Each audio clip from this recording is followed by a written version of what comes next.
80 வரைக்கும் வந்த திரைப்படங்கள்ல ரொம்பவே அற்புதமான சண்டை காட்சிகள் நிறைந்த 10 திரைப்படங்கள தான் இந்த வீடியோல பார்க்க போறோம்.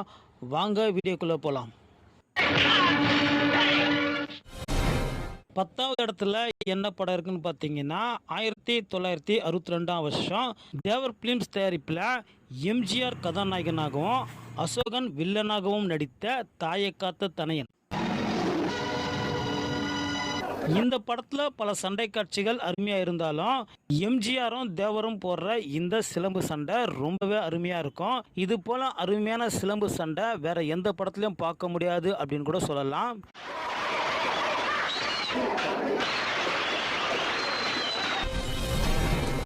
9வது இடத்துல என்ன படம் இருக்குன்னு பார்த்தீங்கன்னா, 1976ஆம் வருஷம் கே. சங்கர் இயக்கத்தில் எம்ஜிஆர் கதாநாயகனாகவும், தங்கவேலு வில்லனாகவும் நடித்த உழைக்கும் கரங்கள்.